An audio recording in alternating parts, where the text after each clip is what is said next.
Good evening, all. As a part of social responsibility, Egna Legal is conducting various lectures for the welfare of the legal fraternity. And also, today's lecture includes approach to law of limitation.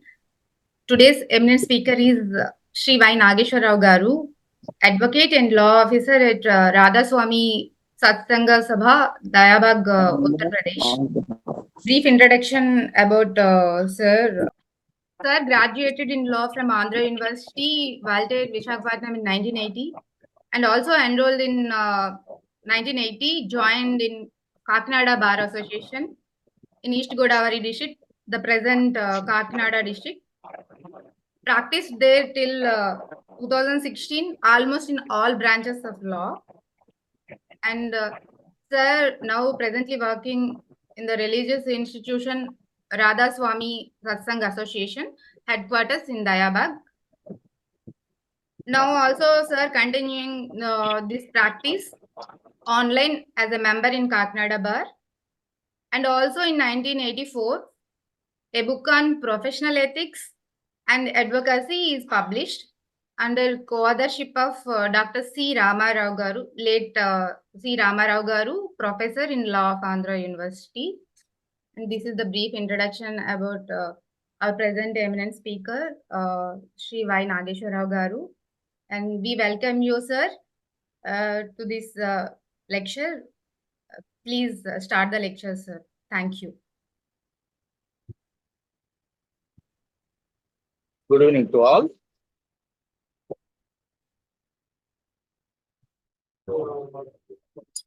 If there is any lack of clarity during the course of interaction, please kindly give an intimation. Now, I think the audibility is clear. Yes, sir. Yes, sir. It is clear, sir. At the outset, my respect to all elders and especially the organizers, and my greetings and respects to our friend Sri Y Nageswara Rao.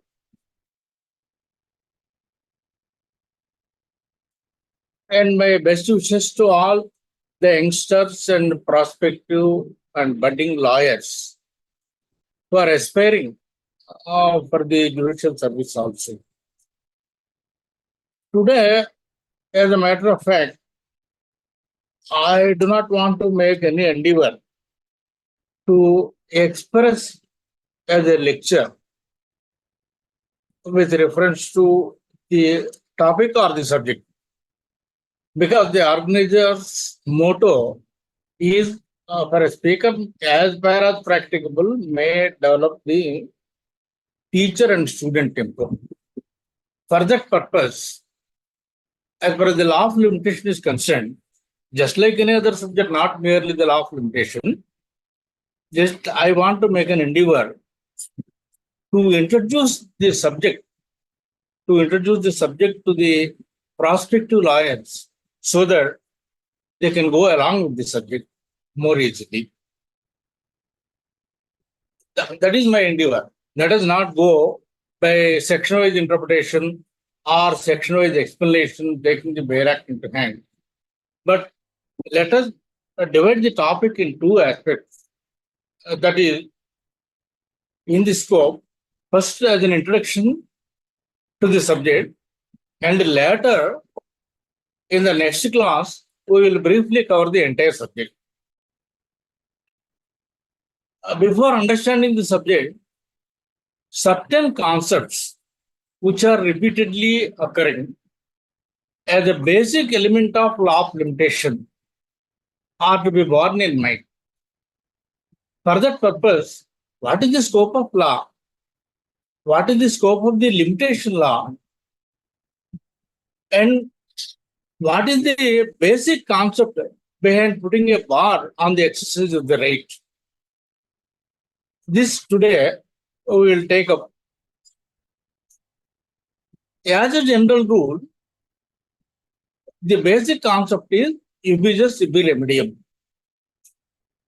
Iubicius ibi remedium means where there is a wrong, there is a remedy. To put it differently, where a right has been infringed, the remedy follows.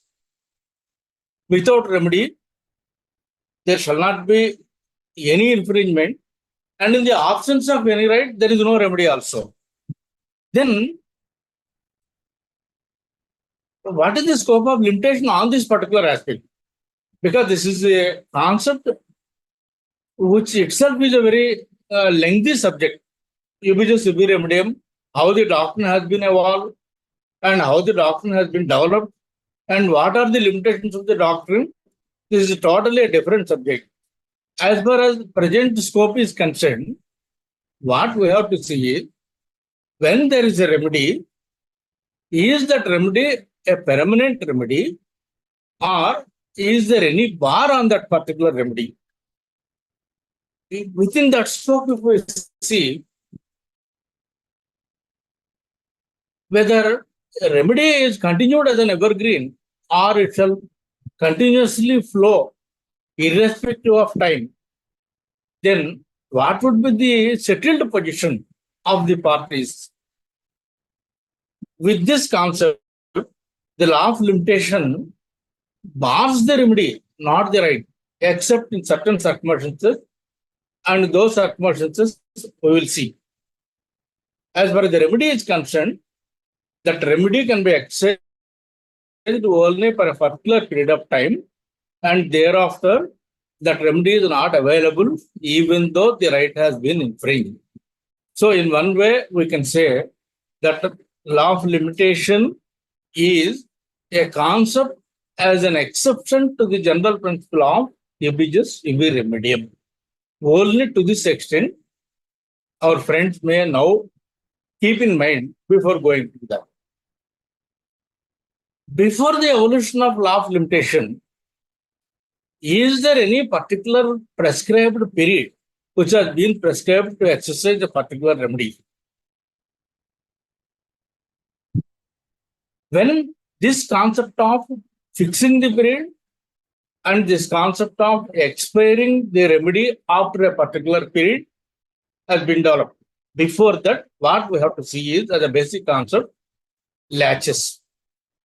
Latches are the delay, or means I am using this word or. Our friends may keep in mind that latches is the singular word as used throughout anywhere. Even in Alsbury's Laws of England also, there is no single word as latch. Latches.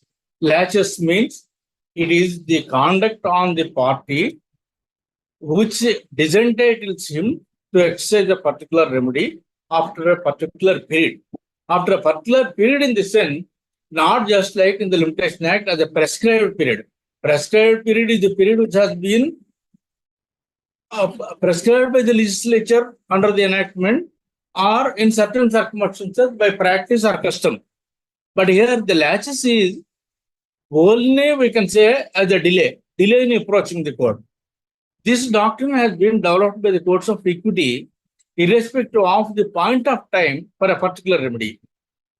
Now we are seeing in the Limitation Act that as a matter of example, if we see, for the purpose of enforcement of an agreement of sale or a subsequent performance, 3 years from the date of refusal, or 3 years from the time fixed for the performance of the contract. For a promissory note, 3 years from the date of demand, or 3 years from the cause of action. These are the things. But before that, what the courts of equity considered is only the conduct of the parties. The conduct of the parties, and depending on each particular case, there is no uniformity. There is no uniformity in the sense it depends on the facts and circumstances of the case. What the courts of equity considered was, is there any delay on the part of the plaintiff to approach the court for a particular remedy? Whether if the delay amounts to latches. If the delay is reasonable delay, the courts of equity ignored the delay and granted the relief. But where the delay was the delay which referring to the conduct of the plaintiff towards the laches, the courts of equity were so lenient to grant the relief. Here, the laches has been explained in number of cases by the equity courts as involving quittance or the acquiescence on the part of the plaintiff before approaching the court. What is meant by acquiescence? Unless the delay is coupled with acquiescence, we cannot say it a latch. So, what is the acquiescence? Acquiescence is explained as the conduct of the party in abstaining himself from refraining the other party during the course of violation of his rights. Here, just let us fall back to the doctrine, ibi remedium. There is an infringement of right. Okay.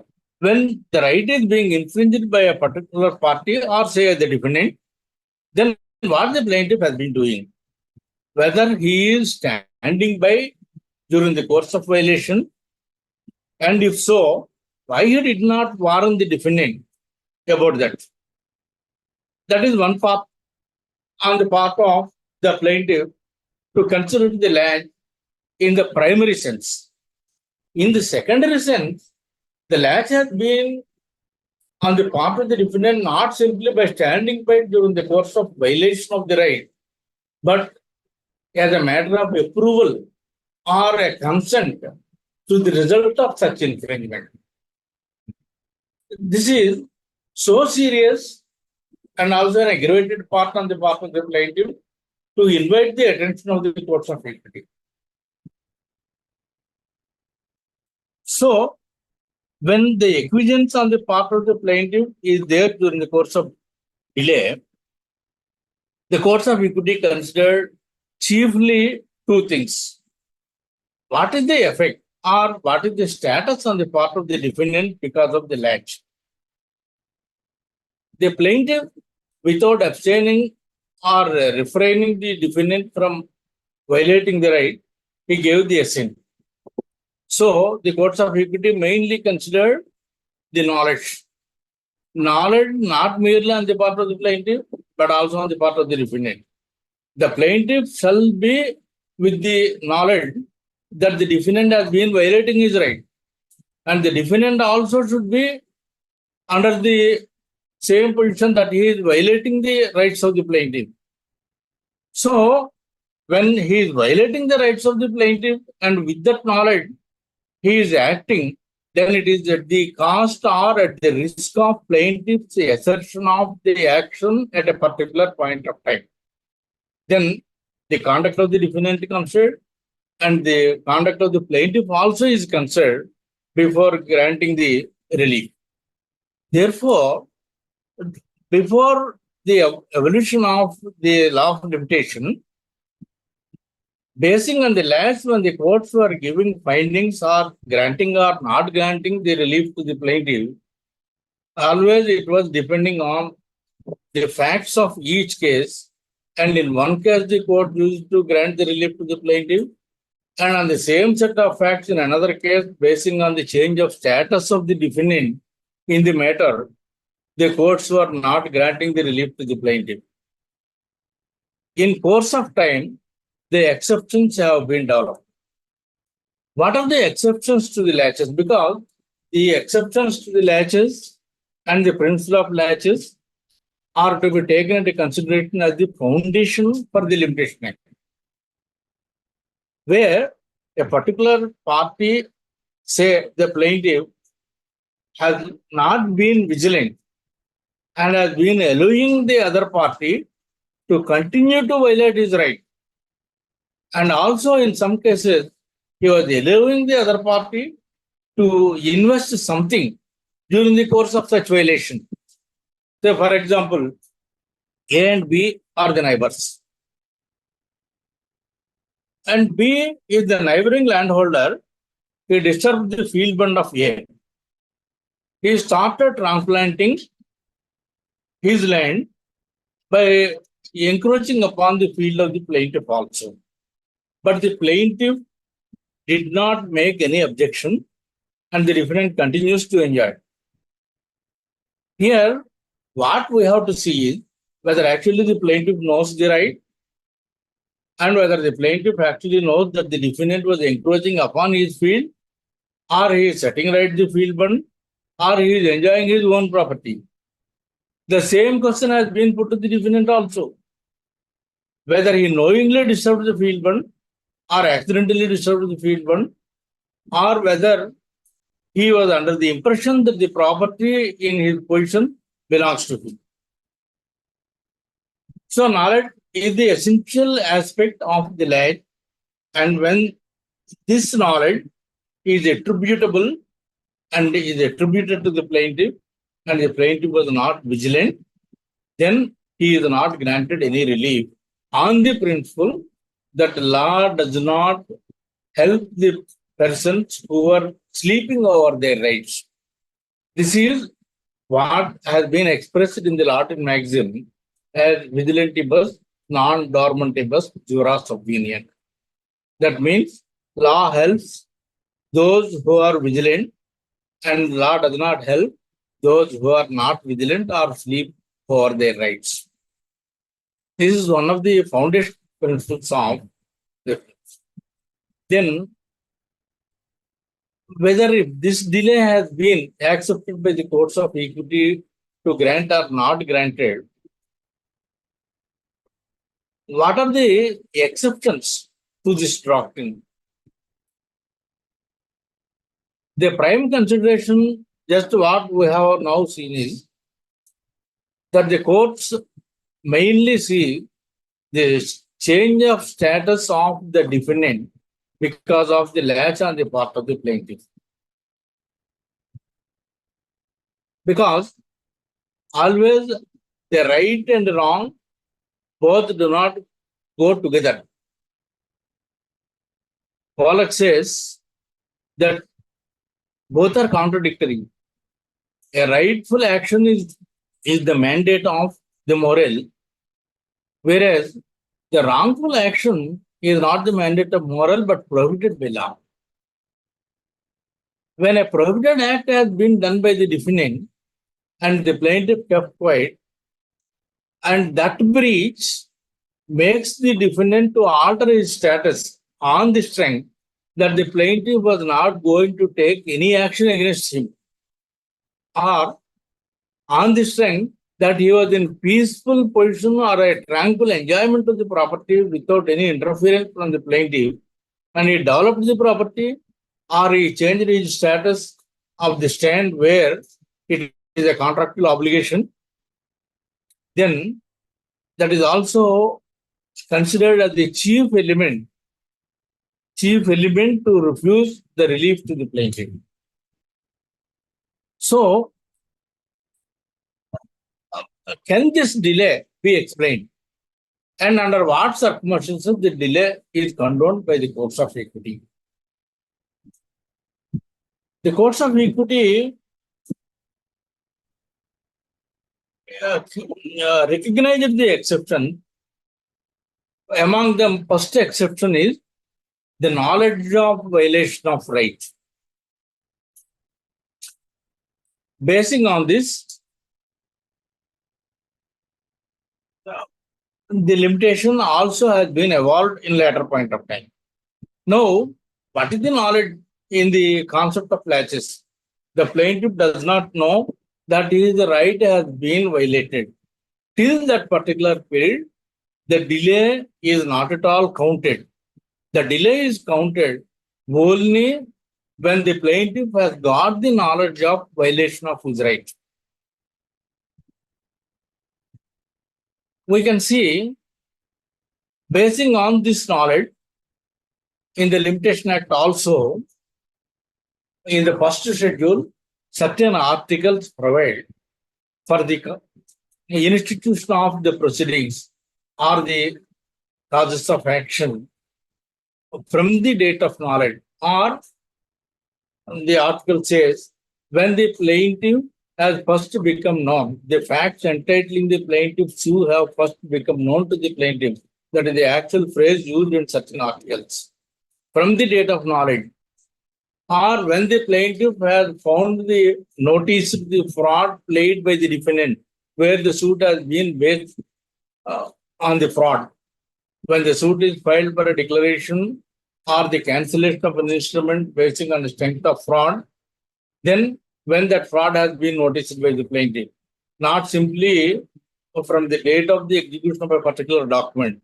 So the basis for these articles in the Limitation Act in the first schedule is nothing but the exceptions which have been carved out during the course of the evolution of the theory of latches. The first exception in the theory of latches is the knowledge, and that knowledge means where the plaintiff has got the knowledge of violation of his right, or where the plaintiff has got the knowledge of breach of a particular contractual obligation on the part of the defendant towards him. So the knowledge is one exception. The other exception to the delays or the latches is the capacity. Capacity also has been recognized in the sense whether the plaintiff was able to approach the court in all promptitude immediately when his right has been violated. This capacity has been interrupted or it has been actuated by reason of the minority or the insanity or the idiocy or some other disability on the part of the plaintiff to make a complaint before the courts that his rights are being violated by the defendant and that therefore he could not immediately approach the court for the relief. So this redressal also has been accepted by the court to grant it by excusing, because the plaintiff was not able, he is incapacitated, and the other circumstances for the incapacity on the part of the plaintiff to approach the court in those days, which was recognized by the courts of equity, is the coercion, undue influence, or fraud. These are also mainly accepted that to condone the delay or to attribute that delay is only a simple delay and delay is not tainted by any latches and delay is not supported or resulting to any acquiescence on the part of the plaintiff to the defendant. That is the incapacity. This incapacity also has been, we can find in section 6 and 7 of the Limitation Act, where the plaintiff cannot approach the court during the course of inability. That is another aspect. Knowledge, incapacity, and freedom. In the exception of freedom, which was recognized by the courts of equity for latches, we can find the coercion and undue influence. Unless the plaintiff has been freed from the coercive circumstances or unless he is freed from the influence shall be removed from the defendant side, then only he can approach the court. So these are the exceptions which are recognized by the courts of equity for the latches. And in certain cases, the courts of equity also recognized the delay as a matter of excuse and to accept the proceedings and grant the relief is poverty. Now, there are so many other means, and we need not have any so much of discussion on the question of poverty with reference to it. And later, as a matter of welfare measure or the welfare legislation, almost all countries recognize poverty as one of the major hurdles, and without investing amount, one can approach the court also. Therefore, nowadays, poverty cannot be considered as an exception, or it cannot be a matter of excuse in all matters to avoid the delay or to explain the delay in filing the proceedings. So, this is the concept of latch. Suppose what would be the effect if this concept of latch has been accepted and the plaintiff's remedy or the right has been not granted? Then what would be the effect on the part of the other side? Sometimes the other side has got the acquisition of right because of the latch on the part of the plaintiff. And this concept also we have dealt with in the limitation law as a matter of acquiescence on the part of the plaintiff with reference to immovable property. In the case of immovable property, which is relevant for us is the concept of hostile or the adverse position on the part of the defendant. So let us have a few minutes glance on the concept of adverse position before going to section 27 in the next class. Now, you can take it as an introduction to either section 27 or article 64 of the Limitation Act, where the plaintiff's right has been violated by the defendant and he entered the property and the plaintiff kept quiet all through. What would be the remedy on the part of the plaintiff? Prior to the passing of the limitation laws by various countries, only the delay has been considered. Only the delay has been considered as a matter of latch on the part of the plaintiff. Why? Repeatedly, I am saying latches, latches, latches, because latches is the foundation in one way for the Limitation Act, and how the modern jurisprudence has carved out exceptions to the latches also, and how the law has been clashing against the human rights ordained by the Constitution as well as various conventions. Now, taking into the concept of adverse position, it is a position which is hostile, notorious, against the will, and without the consent of the real owner of the property. That is the concept, because the very word itself says adverse means against the interest. That's why the period prescribed in the Limitation Act also in the procedure under Article 64 is for recovery of position of property when the defendant's right has become adverse to the interest of the plaintiff. That is the word actually they use.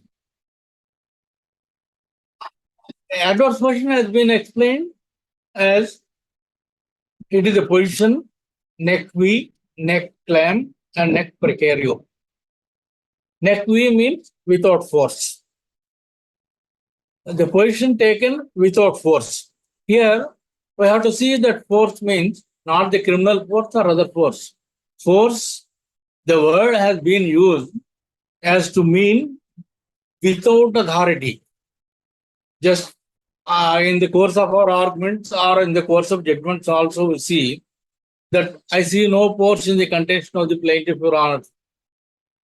Our judge also sometimes observes that I see no force in the contention of the defendant.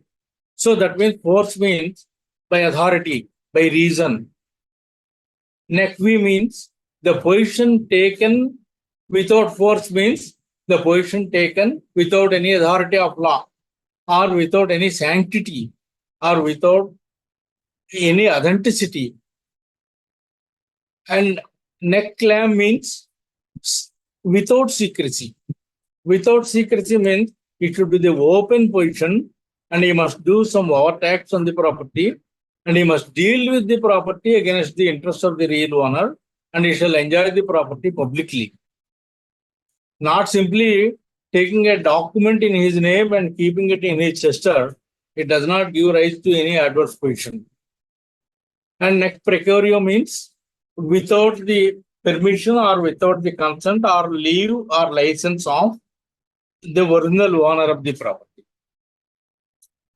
This is the concept against the position held by a person who is not the owner, and that position is against the real owner of the property. This concept of adverse position is having different dimensions from time to time. A law of limitation bars remedy only. That is the general principle. At the outset also we said that in the concept of ubiquitous remedium, only that remedium has been barred or it has been curtailed by the law of limitation and not the right. But as far as the concept of adverse position is concerned, Section 27 of the Limitation Act says we will go in detail at the time when we go to Section 27. The right also has been extinguished. It is for that reason there are adverse comments also on the adverse position. The Supreme Court in 2009 clearly felt that adverse position is placing premium on the dishonesty and it is placing premium on the trespasser who is taking position in contravention of the law, who is breaking the law, and it is giving the seal of approval to the act and activities of the trespassers against the real owner. And therefore, it is against the human rights and against various conventions of the human rights which have been passed by different countries. And some of the countries also have removed this concept of adverse position from the statute book itself. Even though the Supreme Court expressed the dissent note, but against the statute law, a judgment cannot be passed as long as the section is in the statute book. It should be simply followed, and therefore, simply a recommendation has been made by the Supreme Court that this concept of adverse position to be removed from the statute book. Because here, see, latch on the part of the defendant in not taking position from the property within the time prescribed cannot deprive him his legitimate rights. Law shall not legitimize the illegitimate act of the defendant. Law shall not help the illegal activities and it shall not benefit the trespassers or the illegal persons. And later, when this concept has been there, whether this adverse position is a remedy, passive or active, whether it bars the plaintiff only from taking position from the defendant or the defendant can get his rights declared by means of a prescription, because not merely the courts of equity earlier and after passing of this Limitation Act also, this concept has been included in the acquisition of ownership by prescription. Easements, right to way, and right to water, and the position of the property. Certain ownership rights have been in the property has been contemplated in the Limitation Act. And because of that, basing on the strength of those, whether a defendant can get his right declared on the strength of position that his right has been prescribed in as much as the fact that the plaintiff is deprived from taking possession of the property. For a long time, the Ketinov decisions are very much clear that it is only a passive remedy. It bars the defendant plaintiff only from taking position, but it does not give rise to any right to the defendant to get his right declared under adverse position. But two decisions are, one is in 2019 or 2020. I will give the citation tomorrow. In 2019, the Ravindra Gerwal, in that case, the Supreme Court held that even in case of adverse position, even though the position was not permissive and the act of the defendant was illegal act, he is entitled to get his rights declared on the strength of adverse position.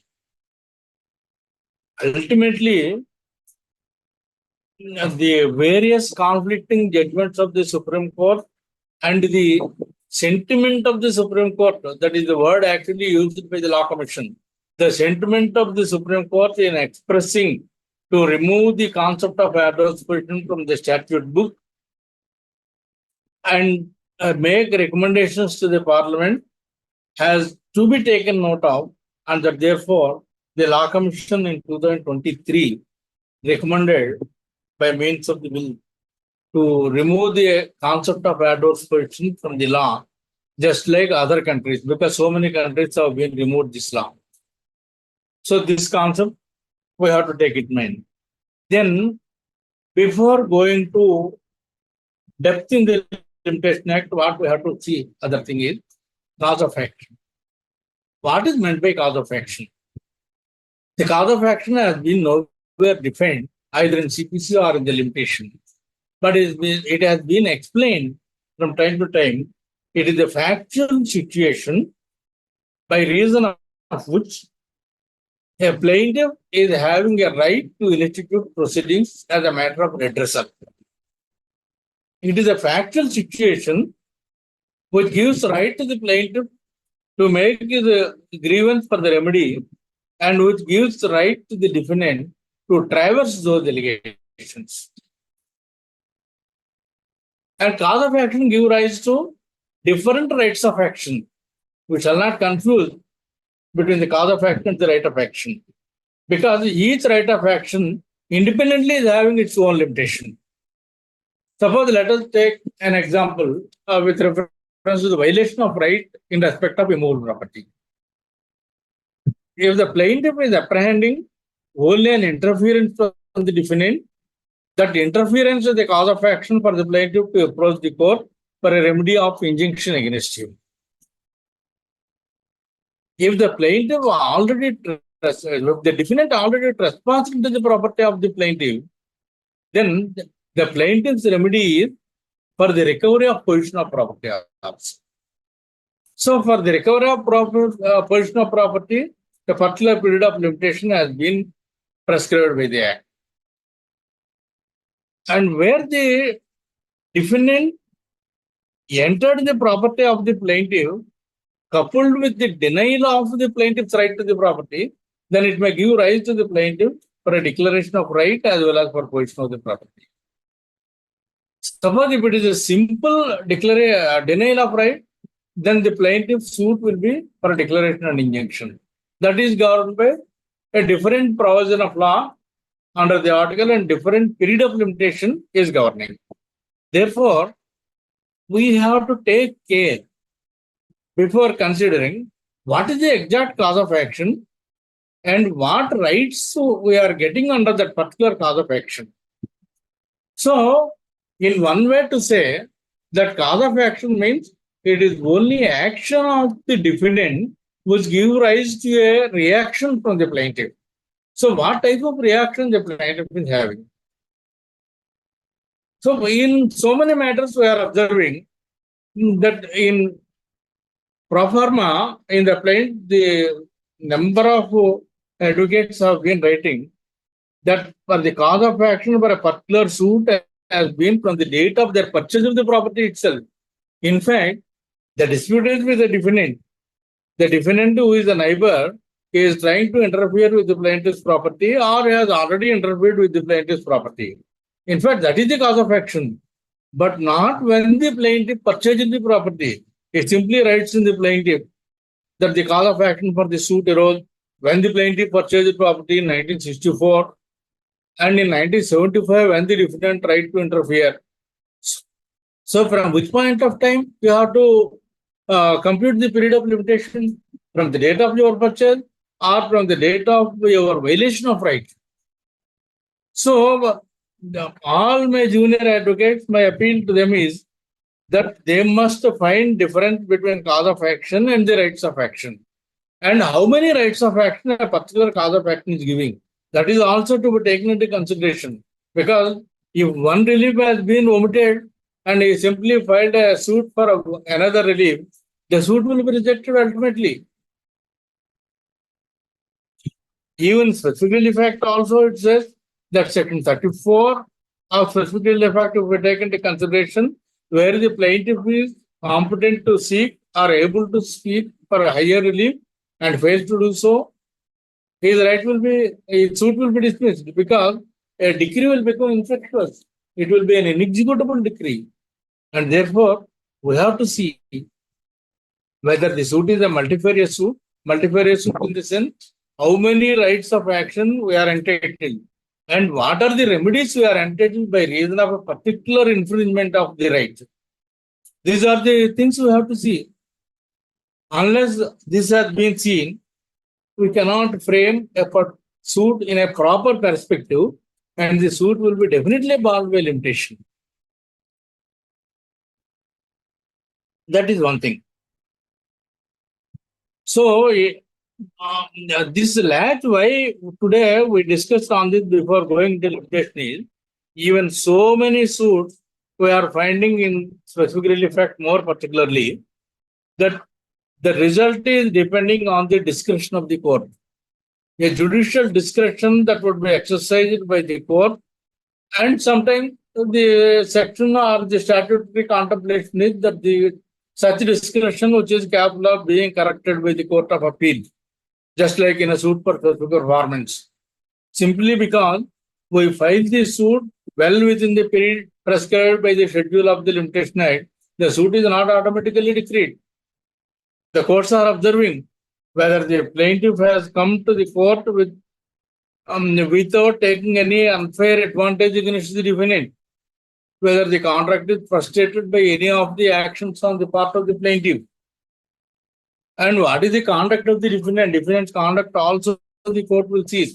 It is not the only simple question of time.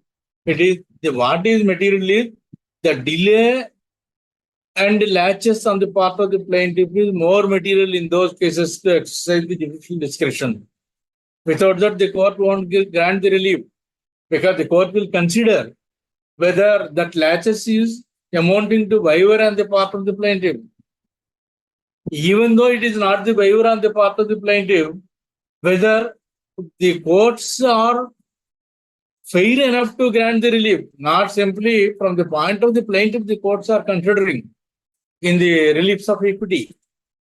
The court will consider whether it is fair on the part of the court or whether it is unfair on the part of the court to grant the relief to the plaintiff where a particular status has been attained by the defendant on the reason of inaction on the part of the plaintiff. So this is the court usually consider, and still even till today, we are left with the suits in specific relief act. Irrespective of limitation, we are losing them. That's why in the case of latches or the delay, the judgments we may not see in an uniform way. And it is not appropriate for us also to say that they are not uniform. Principle is uniform, but the application of principle is depending on the facts of the case.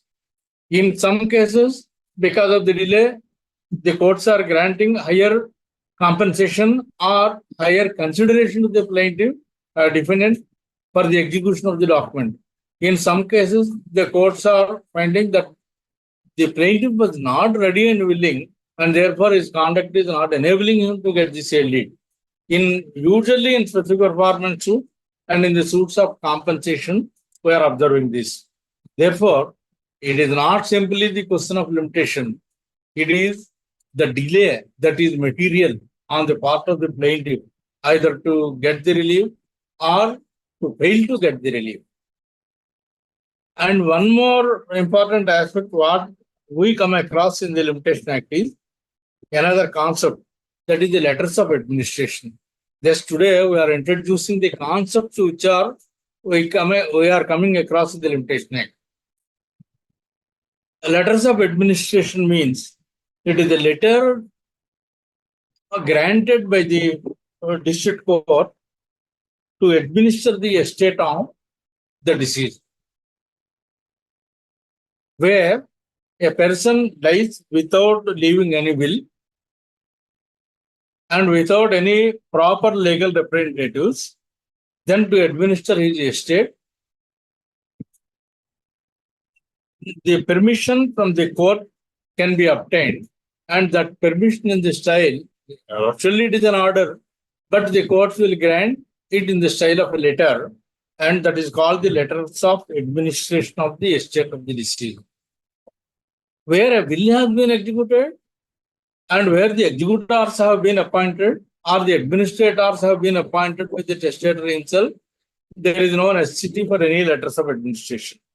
But where the will is executed, but no administrator or the executor has been appointed, or where the executor is appointed, but the executor refused to administer the estate or has otherwise become incapable of administering the estate of the deceased, then the letters will be taken from the district court to administer the estate of the creditor. Sometimes these letters can be obtained from the debtors also for the administration of estate of creditor. In such case, the estate is under the administration of the debtor. When the creditor's estate is under the administration of the debtor, the limitation period during that period for recovery of amount stands suspended. That is the statutory contemplation, because the legislative wisdom or say the aim is where the debtor has been administering the estate of the deceased and the deceased is his creditor, he may satisfying all the other debts or he may recovering all other debts from the other debtors, but he may postpone his debt and sometimes it may be beyond time and it may become irrevocable or unenforceable. And for that purpose, Limitation Act has provided an exception to the general rule. The general rule is under the law of limitation, when once the limitation begins to run, no subsequent disability or inability arrests the limitation. But here, where the letters of administration has been obtained by the debtor for the estate of the creditor, then the limitation will be suspended. These are the major concepts which we come across in the Limitation Act. And before going to that, we have taken this as a matter of introduction because the Limitation Act provided different concepts, not merely the bar of limitation to such an aspect, but the acquisition of ownership in such an aspect. The acquisition of ownership with reference to the easements. Two sections we can find, section 25 and 26 in the Limitation Act. These two sections have been in the limitation because this is also based on the inaction on the part of the owner of the property. Suppose take for a moment a way right of way or a right of water course. The defendant continues to enjoy the property of the plaintiff without his consent. So after a particular period, the defendant acquires some right in the property and the plaintiff cannot resist that right. This is called the acquisition by prescription. This is also in the Limitation Act.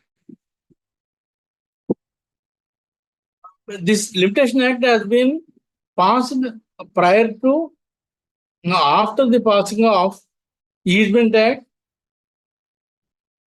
Certain concepts have been made inapplicable because the law of limitation provides only for acquisition and it does not provide for extinction. After passing of the Easement Act, section 25 and 26 are not made applicable to the state where the Easement Act applies. This is the brief and how the articles are distributed with reference to the cause of action right from the execution of the document and right from the notice or the knowledge of the fact and how they have been expended. So, with this introduction, what we have to study on the limitation is not simply by section wise, but we have to classify the aspect and we have to group the sections. So, with reference to a particular item, a grouping of sections, if we take it, it will be very much made easy for us to go to the concept. Tomorrow, what we shall lead is the bar of limitation which has been created under section 3, for which no specific defense is needed unless it is a mixed question of law and fact. And how far this bar or the rigor of section 3 has been diluted by various sections from section 4 to 24. Section 4 to 24 provides that where without touching the original period of limitation, the delay in filing the proceedings has been generally condoned on Section 4, where without touching the prescribed period of limitation, the courts are vested with the discretionary power to condone the delay in instituting the proceedings under Section 5. And where the operation of limitation has been prevented and choice is available to the party to reckon the fresh period of limitation from the point of which the limitation is to be taken into consideration. That is under Section 6 to 8. That is one group. And where certain amount of time has been excluded in computing the period of limitation under Section 12 to 15. And where an absolute exemption has been provided from the limitation under Section 10 of the Act, where the limitation has been extended from Section 17, 18, and 22, and where the ownership rights have been acquired under Section 25 to 27, where the running of time stands suspended under Section 9 of the Act. With this scheme and with this grouping, we will have a glance idea or the overall idea on the Limitation Act. This is the conclusion to introduction for tomorrow's class. Thank you.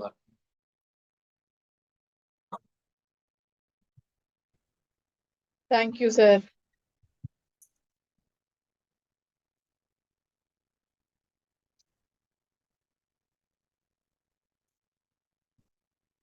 So, sorry వెళ్తారు అనేది ఒక expression చెప్పారు. So next it's our duty to go through the act and ఏదన్నా మీకు questions వచ్చి రేపొద్దున class విన్న తర్వాత you can clear your doubts. ఇప్పుడు ఏమన్నా డౌట్స్ ఉన్నాయి, నేను సార్ని అడగాలనుకుంటున్నాను అనుకుంటే you can proceed.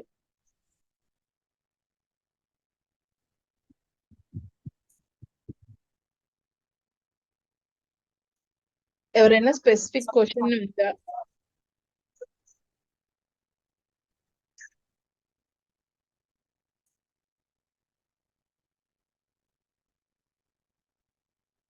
I repeat, ఎవరికి? జైకర్ గారు.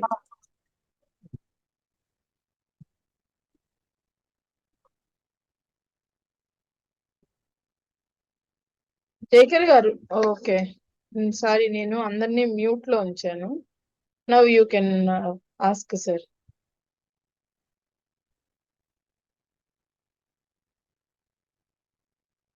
Is asking once explain exceptions to limitation act అని ఒకడు అడుగుతున్నారు sir.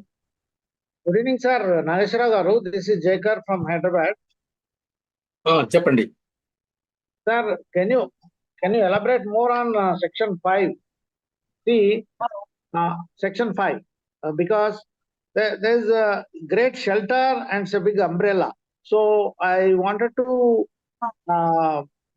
like, you can elicit out of your experiences as well as case laws you can cite, so that all me and all can benefit, sir. Thank you so much.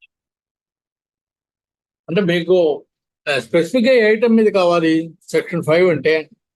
Section basically like 2013 there is a 2013, sir, 2013 there is a case for dismiss for default.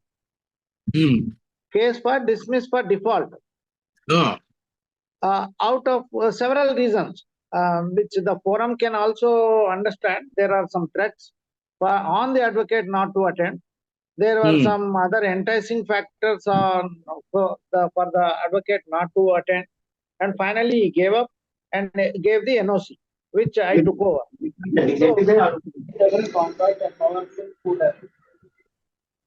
Sir?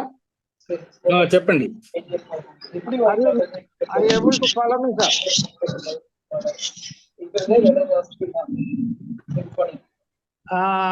Madam moderator garu koncham cross talk mute cheseyochu. Cross talk can be muted out while one can talk and make proper delivery of the question as well as proper answer from the faculty. Actually, by mistake he has opened and mute chesani. You please proceed. Thank you. So, sir, dismiss for default cases there are certain grounds which I made. I just want to elicit myself so that my case or my petition will not be disallowed or rejected. So you can throw some light. This is the true case where the advocate did not present himself and the case was dismissed for default, sir. Kindly elicit more with the citation as well as from your own experience how to counter any objections from the scrutiny or from any corner. Please, sir.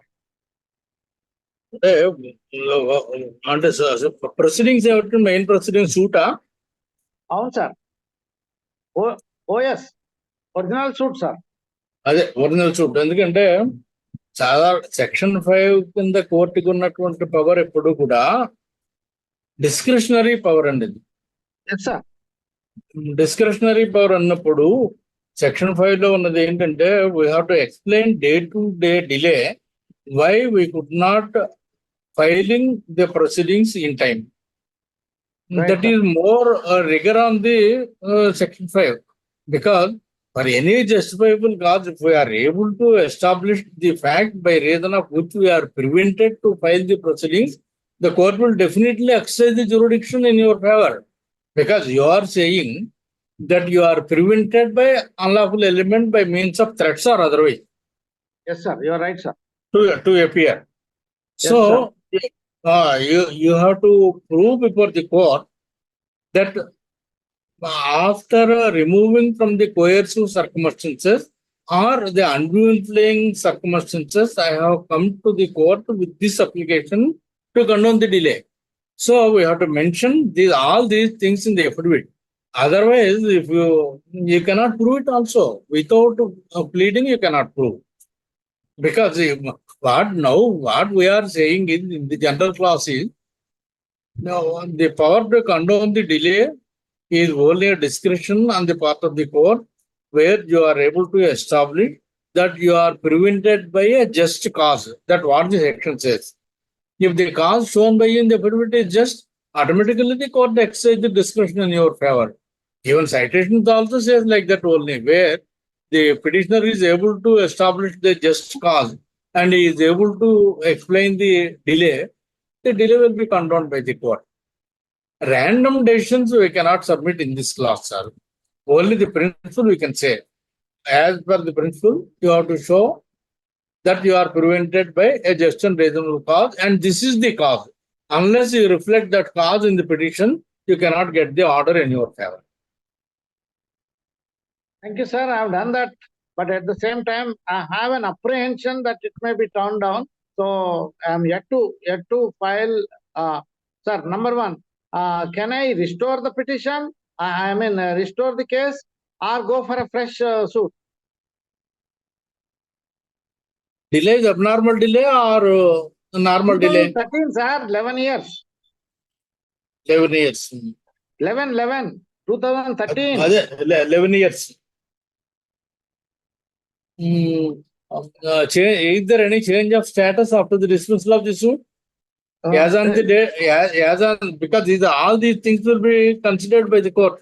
As on the date of the suit, you are in possession of the property, and after the dismissal for default. No, sir. Lot of events have developed. So first of all, plaintiff is dispossessed, and the suit for permanent or mandatory injunction is in the air, and lot of developments have happened. At the same time, in line with the original suit, the documents submitted by the plaintiff and the counters submitted by the defendants are to be certified and adduced. So do I restore or file a fresh suit? You got the point, sir? You got the point? Did you get my point? Sir, this is not the pure legal question, sir.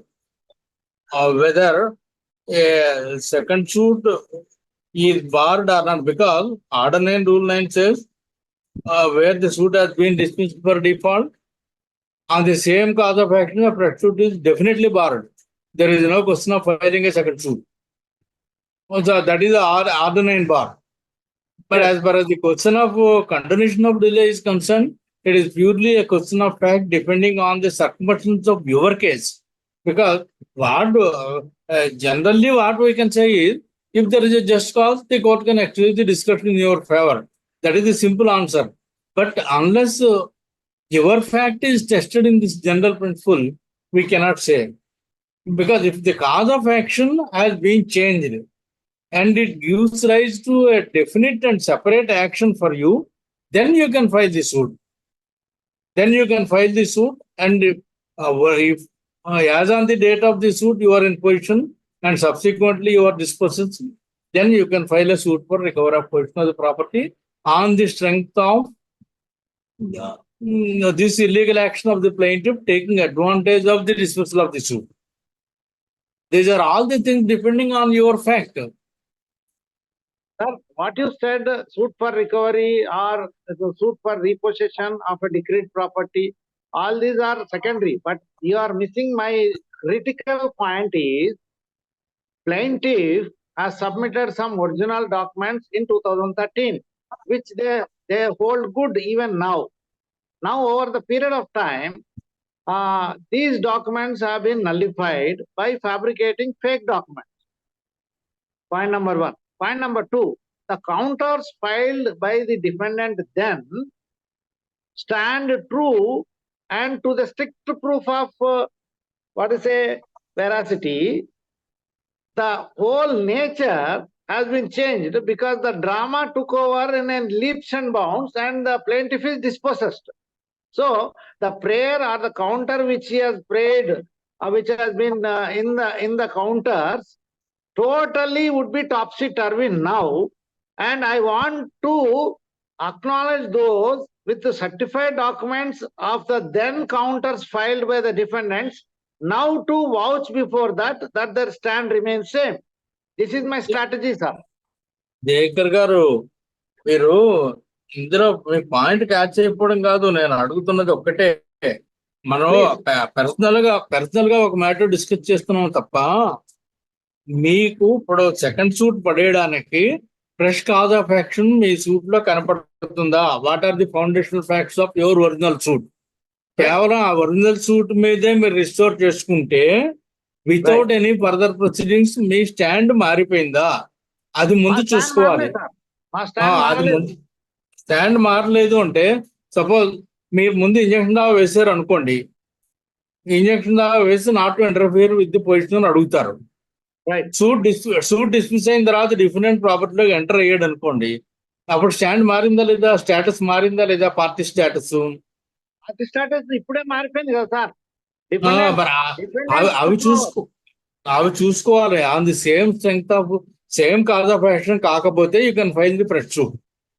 Cause of action మారకపోతే మటుకి fresh suit is barred under R9. Correct sir. So ఇప్పుడు cause of action ఏంటి సార్? The plaintiff's prayer remains same. Hope everybody is this is what happening in Telangana. At least all the fabricated pahanis, the original plaintiff or the original owner is dispossessed. Lakhs of people, not only Jaker's client, sir. So it is beneficial for everybody. I'm 100% true and I 100% convicted in the sense of the belief that many people stand to benefit out of your valuable advice, sir.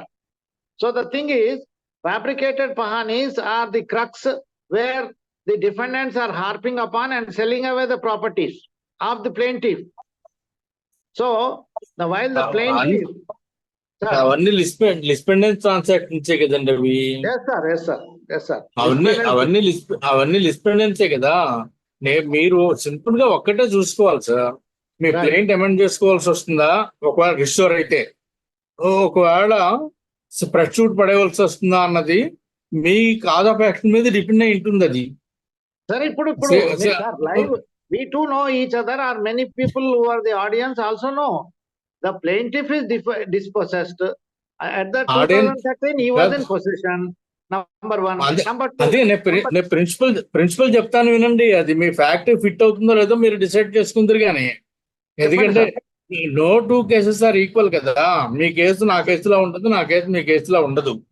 Yes, sir. మనకి Go ahead, ఏంటంటే ఇలాంటి changes వచ్చినప్పుడు మనం చూసుకోవాల్సింది ఎప్పుడు కూడా ఒకటే చూసుకోవాలి, whether the basic structure of the suit is changed as it is. If the suit has been restored and the court granted a permanent injunction, లేకపోతే కోర్టు పర్మనెంట్ ఇంజంక్షన్ ఇవ్వడానికి ప్లెయింటిఫ్ పొజిషన్ లో లేడు అని రుజువు అయి సూట్ డిస్మిస్ అవుతుందా అన్నది మీరు టెస్ట్ చేసుకోవాలి. అందుకని వీటికి ఏంటంటే టెస్ట్ ఒకటే, where the suit has been dismissed under order 9 rule 7. Rule 9 చెప్తుంది ఎంతసేపు చెప్పినా we have to get the same restoration of the suit and not we are debarred from separate suit. ఒక్క పార్టీషన్ దావా తప్ప మిగతా కూడా ఆర్డర్ 9 రూల్ 9 వచ్చేస్తాయి సెపరేట్ సూట్ వేయాలి అంటే. అందుకని ఇన్విటబుల్ గా మనం ఈ సెక్షన్ 5 అప్లికేషన్ కండోన్ చేయించుకుని మళ్ళీ రూల్ 9(7) లో ఎంటర్ అవ్వాలి. మీకు ఆ రూల్ 9 పిటిషన్ ఎలో అవ్వాలి. రూల్ 9 పిటిషన్ ఎలో అయిన తర్వాత క్లెయింట్ ఏమైనా అమెండ్ చేసుకోవాలా లేదా అన్నది చూడాలి. ఇవన్నీ ఎప్పుడు వస్తాయి? Where proceed is bar depending on your change of cause of action. ఒకవేళ ఈ change of cause of action కనుక కనిపించి మీకు లక్కీగా ఏంటంటే టు సబ్సైడ్ ది డాక్యుమెంట్ లేకపోతే to declare that the sales made by them is not binding అని ఏమైనా డిక్లరేషన్ తీసుకోవాలను. ఇలాంటి పరిస్థితి కనుక మీకు ఏమైనా ఉంటే ఇర్రెస్పెక్టివ్ ఆఫ్ దట్ సూట్ మీరు కాంప్రహెన్సివ్ రిలీఫ్ అని చెప్పి ఆ సూట్ వేసుకోవచ్చు. ఇలా ఉంటాయి ప్రాబ్లమ్స్. అందుకని చూసుకోవాల్సింది ఒక్కటే, మనం టెస్ట్ చేసుకోవాల్సింది whether second suit is barred under order 9 rule 9 or whether there is a fresh and separate cause of action to file a separate suit. That is decided by your fact only. Yes, sir. అంతే తప్ప I do agree, sir. అది చూసుకోవాలి మనం. ఇప్పుడు ఎందుకంటే delay ఉంది, exception అదే exception to డిలేలో చెప్పింది అది లిమిటేషన్ యాక్ట్ అయినా ఎక్సెప్షన్ టు డిలే అయినా whether the party is not having freedom to institute a proceeding. Coercion అంటున్నారు మీరు, థ్రెట్ ఉంది అంటున్నారు. ఆ థ్రెట్స్ లో బయటకు వచ్చి ఇప్పుడు ఏమైనా మీరు బేసిక్ ఆ థ్రెట్ సెపరేట్ సూట్ వేసుకోవచ్చునా? ఇవన్నీ మొత్తం మీ ఫైల్ చదివితేనే కానీ చెప్పలేని అడ్వైజ్ అది. లీగల్ గా అయితే మనకు చూసుకోవాల్సింది ఒకటే, if to get the petition on the section 5 allowed, you have to gain the discretion of the court by proving day-to-day delay and proving just cause. And if you can file a fresh suit, you have to see whether there is a fresh cause of action or not. These are the only 2 questions for you. excellent, sir. Excellent. Thank you very much. God bless you, sir. Thank you. Thank you. Anyone? Actually, ఇవాళ first part how to think, how to come to limitation అనే aspect కి ఎలా రావాలి, ఎలా ఆలోచించాలి అనేది first part గా sir మనకి ఎక్స్ప్లెయిన్ చేశారు. Tomorrow there is another second part where sir will explain in a elaborate way. అంతే కదా సార్? అవును. రేపు section 3 and exception to section 3 how to compute the limitation అన్నది రేపు చూస్తాం. That's it. అప్పుడు రేపు టూ మచ్ వెళ్ళక్కర్లేదు. ఇవాళ దాంట్లో కొంత క్లారిటీ వస్తుంది కనుక దాంట్లో అలా కాకుండా సెక్షన్ 1, 2, 3 డెఫినేషన్స్ అవన్నీ వెళితే ఎప్పుడు చికాకుగానే ఉంటుంది సబ్జెక్ట్. అవును. ఫస్ట్ ఆఫ్ ఆల్ ఆర్టికల్స్ చూసుకోవటం ఒక్కటి కొంచెం టెక్నిక్స్ నేర్పిస్తే మాకు కొంచెం ఈజీ అవుతుంది. అంటే యూజువల్లీ లిమిటేషన్ అంటే మీకు కొన్ని సెక్షన్స్ అవి వదిలేస్తాం. సో వెనకాల షెడ్యూల్ ఉంటుంది కదా, అది ఆర్టికల్స్ వాటి లిమిటేషన్ పీరియడ్స్ వాటిని ఒక్కసారి ఎక్స్ప్లెయిన్ చేయగలిగితే చూస్తే తెలుస్తుంది. మీరు చెప్తే ఇంకొంచెం బెటర్ గా తెలుస్తుంది. అంటే ఆర్టికల్స్ లో ఒక్క ఆర్టికల్ చెప్తే మిగతా ఈజీగా అర్థమైపోతుంది. కారణం ఏంటంటే సాధారణంగా స్పెసిఫిక్ పర్ఫార్మెన్స్ తీసుకుందాం అనుకోండి. స్పెసిఫిక్ పర్ఫార్మెన్స్ తీసుకుంటే for suit for specific performance when the time fixed for the performance of the contract or when the plaintiff has knowledge of refusal of the contract. అవి మనం చూసుకుంటే దాంట్లో అంటే కొంచెం అక్కడ ఆ టాపిక్ ఎక్స్ప్లెయిన్ చేసుకోవాలి. అంతే sir.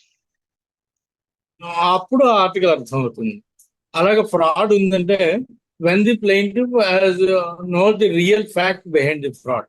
Suppose document fraud play చేసి రాశారండి, అది మార్టిగేజ్ డీడ్ అని చెప్పారు నాతోటి, నేను సైన్ చేశాను రిజిస్టర్ ఆఫీస్ దగ్గర కూడా. But subsequently I came to know that it is a sale deed and therefore to subside the document అని చెప్పి ఒక చూపు పడేస్తే it is a document based on the fraud. అంటే when the plaintiff first notice the fraud అన్నారు, అలా ఉంటుంది. దాంట్లో ఏంటంటే అదే నాలెడ్జ్, అంటే knowledge of fraud. That is an exception to laches అని చెప్పేసి వాళ్ళు చెప్పేవారు. ఇప్పుడు ఎక్సెప్షన్ టు లిమిటేషన్ ఎవరో ఒక ప్రశ్న కూడా అడిగారు, what are the exception to limitation అని. ఎక్సెప్ట్ అందుకనే వాళ్ళు ఏం చెప్తారంటే ఒరిజినల్ పీరియడ్ మారదు. ఒరిజినల్ పీరియడ్ మారకుండా where without touching the original period of limitation the very starting point of time has been suspended అన్నారు, డిఫర్డ్ అన్నారు. లేకపోతే where the starting point of time is deferred అంటే not from the date of execution of the document. Sale deed ఎప్పుడో రాస్తారు 2 ఏళ్ళు నాడు, కానీ అది వీడు ఎప్పుడో నేను 2 ఏళ్ళు పోయిన తర్వాత నేను డబ్బు కట్టడానికి వెళ్ళానండి మార్టిగేజ్ వెళ్తే, ఇది తనఖా ఏమిటి, నేను ఆల్రెడీ నీకు అమ్మేసును నేను కొనుక్కున్నానని చెప్పాడు, నాకు అప్పుడే తెలిసిందని, అంతవరకు నాకు తెలియలేదు అది సేల్ డీడ్ ఉందని అంటాడు. అక్కడ నుంచి అంటే the fraud has come to the knowledge of the plaintiff when he tendered the amount to the defendant under the impression that it the mortgage. అంటే అక్కడ ఏమి వస్తుంది అనమాట, ఈ లిమిటేషన్ పీరియడ్ అన్నది date of execution of sale deed దగ్గర నుంచి ఇంతవరకు డిఫర్ అయిపోతుంది. దాన్ని డిఫర్మెంట్ అంటారు. అవి సెక్షన్ 17, 16, 17 అండ్ 23 3 సెక్షన్స్ లో ఆ గ్రూప్ లో వస్తుంది. అది అలా గ్రూపింగ్ చేసేసుకోవాలి. Where the period of limitation has been deferred. అంచేత నాలెడ్జ్ నాకు అక్కడే వచ్చింది కాబట్టి నేను ఇక్కడ నుంచి విత్ ఇన్ 3 years సూట్ వేసుకున్నాను. అంచేత not from the date of execution. ఇవే mixed question of law and fact అంటారు. దాంట్లో ఏంటంటే వాళ్ళు చెప్తారు the suit is filed after 5 years from the date of execution and therefore the law contemplate that the suit should be filed within 3 years and therefore it is barred by limitation అంటాడు. అది not from the date of execution but from the date of my knowledge అని వీడు అంటాడు. కొంచెం articles కూడా ఇలా ఉంటాయి explanations. Knowledge అనేది కూడా బర్డెన్ అని అదే కదా, నాలెడ్జ్ ఈ రోజు నుంచే వచ్చిందని ఎక్స్ప్లెయిన్ చేసే బర్డెన్ కూడా ప్లెయింటిఫ్ కదా. సో ఒక చిన్న రిక్వెస్ట్ ఫ్రమ్ ద ఆడియన్స్ ఏంటంటే సార్, కొంతమంది చాలా మఫ్సిల్ ఏరియాస్ నుంచి వచ్చారు, వీళ్ళైతే మిక్స్డ్ తెలుగు అండ్ ఇంగ్లీష్ అయితే వాళ్ళు కంఫర్టబుల్ గా ఉంటుంది అనేది ఒక చిన్న ఎక్స్ప్రెషన్ మీరు చూడండి, అబ్జర్వ్ చేస్తే వీళ్ళైతే చేయండి. అంటే we are targeting Telugu people only, అంటే ఏపీ తెలంగాణ అంటే వీటిలో కొంచెం కొన్ని పదాలు అలవాటు అయితే తర్వాత మన కాన్సెప్ట్ ఇప్పుడు మనం మాట్లాడుకున్నట్టు ఎక్స్ప్లెయిన్ చేయొచ్చు. అది కంఫర్ట్ గా ఉంటుంది. కొన్నిసార్లు హార్డ్ వర్డ్స్ మాకు అర్థం కావు కదా అనే ఎక్స్ప్రెషన్ అయితే కొంతమంది అంటున్నారు.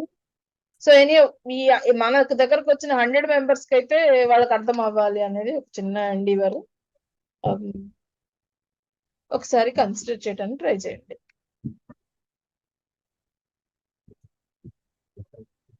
Thank you so much sir. ఇంకా anyone have any doubts, please note down and you try to solve on your own. Any difficulty is there, and tomorrow evening at 7 o'clock we have a continuous session is there, and on the same link we are going to meet, and you please come down so that మీకు second part విన్నాక you will feel completeness అన్నమాట. So not only CPC civil cases అంటే CPC applicable situations కాకుండా కూడా limitation various places లో we can utilize. Even NCLT మన insolvency bankruptcy code కి initial days లో లిమిటేషన్ అనే ఎక్స్ప్రెషన్ ని యూజ్ చేయలేదు సార్ వాళ్ళు. సబ్సిక్వెంట్ గా ఆఫ్టర్ 1 year దట్ లిమిటేషన్ అనే కాన్సెప్ట్ ని అడాప్ట్ చేసుకొని there are some judgments are there, sir.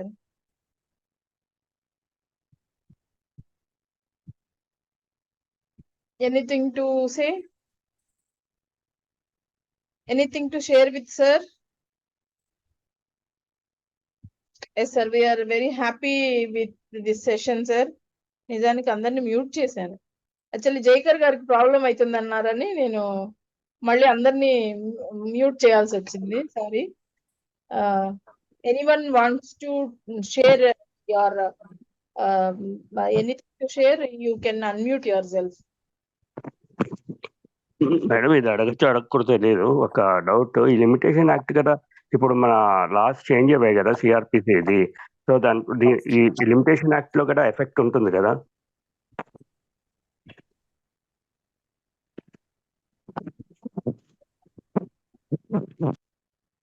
Hello, అంటే లిమిటేషన్ లో వచ్చింది ఎలా ఉంటుందంటే సెక్షన్ 29 ఒకసారి మీరు ఇవాళ చదవండి, రేపు మళ్ళీ కవర్ చేద్దాం.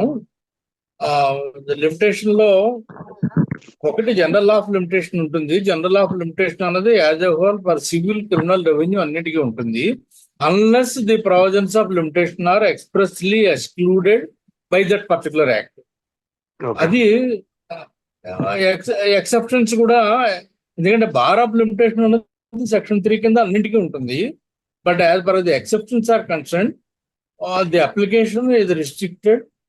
అంటే ఆ ఏ యాక్ట్ కింద అయితే మనం ఒక పర్టికులర్ ప్రాబ్లం చూస్తున్నాము, ఆ యాక్ట్ లో లిమిటేషన్ యాక్ట్ సంబంధించిన ప్రావిజన్స్ ఎంతవరకు మేడ్ అప్లికబుల్ అన్నది ఒకటి మనం చూసుకోవాలి. రెండోది, అదే పర్టికులర్ యాక్ట్ లో ఒక ప్రొసీడింగ్స్ కి లిమిటేషన్ ప్రావిజన్ ఏమైనా ఉందా అది కూడా మనం చూసుకోవాలి. వాటిల్లో కూడా ఉంటాయి ప్రావిజన్స్. 90 days అని, సిఆర్పి అయితే 90 days, లేకపోతే 60 days. సిఆర్పిసిలో ఒక లిమిటేషన్ ప్రావిజన్ ఉందనుకోండి, ఆ లిమిటేషన్ ప్రావిజనే మనం వాడతాం.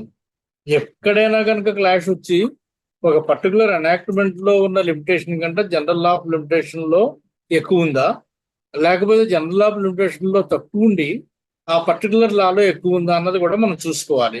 చూసుకుంటే రూలింగ్స్ ఏంటంటే లిమిటేషన్ ఉన్నది పేనల్ లా అన్నారు, but at the same time అంటే పేనల్ లా అంటే ఒక రైట్ అది రిస్ట్రిక్ట్ చేస్తుంది కనుక బెనిఫిషియల్ పీరియడ్ ఉన్నటువంటి ఎనాక్ట్మెంట్ ఏదైతే ఉందో అదే మనం వాడుకుంటాం ఆ పీరియడ్ లో. మన చేత higher period is available as limitation. అందుకని ఇప్పుడు న్యూ సిఆర్పిసి అయినా లేకపోతే అదర్ స్పెషల్ ఎనాక్ట్మెంట్స్ ఏమైనా ఉన్నప్పటికీ కూడా what we have to see is whether the rights and liabilities governed by that particular act or controlled by the provision of limitation in the very same act, or whether the act is kept silent. General law of limitation is applicable to all. అది మనం చూసుకోవాలి, comparative గా చూసుకోవాలి. Thank you sir.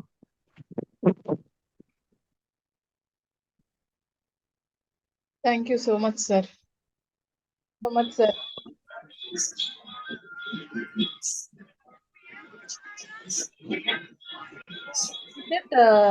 I'm closing today's session and